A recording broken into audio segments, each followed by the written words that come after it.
ายสบายดีสุขุสุคนมื้อนี้หากลับมาแต่ห้องงูเนาะบ่ได้ไปเยี่ยมคนเจ็บอยู่ในห้องงูไปผูกแขนเลยพอดีกลับมาพอดี3 ทุ่ม 4 ทุ่มพอดีกลับมาเด็กอยู่ไปช่วยแต่งน้ำหากลับมากลับเด็กมีกระยานแท้ตอนนี้ก็ยังทำขายอยู่บรรยากาศตอนกลางคืนอยู่ในกรุงเทพโมได้ต่างกันกับบ้านนอกเลยนอกเงียบเงายังเตะบอลเตะบานอยู่แล้วก็จะไปกินง่าย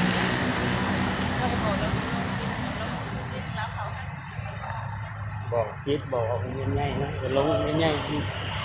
นั่งแท็กซี่กับลงพิษลงถึกนะผิดเรื่องแหละบอกว่าวงเวียนใหญ่เขาจะไปวงเวียนใหญ่ก็บอกกรุงธนบุรีนึงนั่งตอนไปเสีย200แต่ไรบ่ได้ขึ้นทางด่วน220 บาทก็แตกต่างกันครับนั่งแท็กซี่ไปบางกะดีอยู่1,000 กว่าบาทบางกะดีแท็กซี่แต่ละคันก็เขาก็สิไปให้ถึงเส้นทางบางคันก็สิตัวสิหลอกเขานะ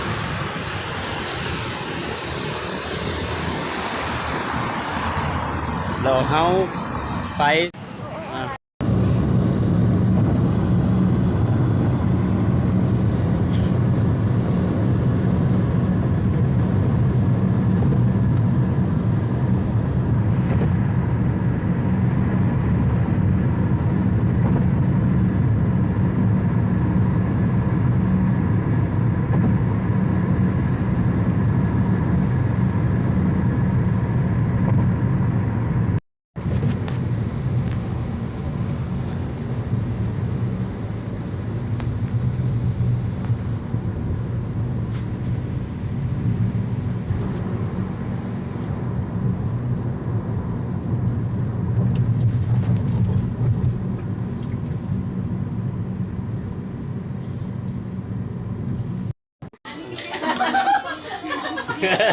บอกซ่องนะซ่องที่ยังไง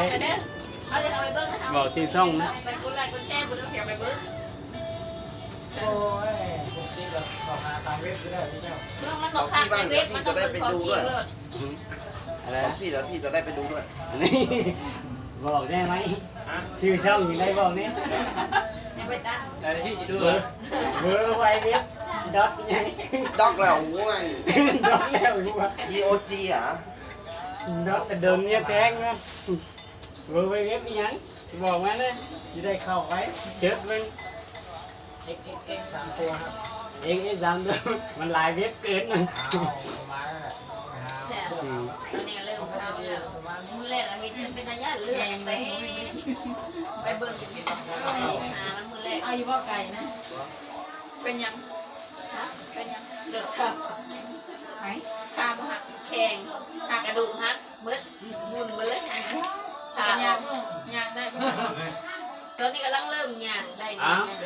ถือว่าเก่งกระดูกจนหักเปื่อยตอนนี้เอาน้ำเล็กไหมเอาเก่งแล้วไม่ชดคนได้ยังไงไอ้ไปดูซิไอ้ชนจะได้เน็ตกับโบเฮงไอ้ไปดูซิ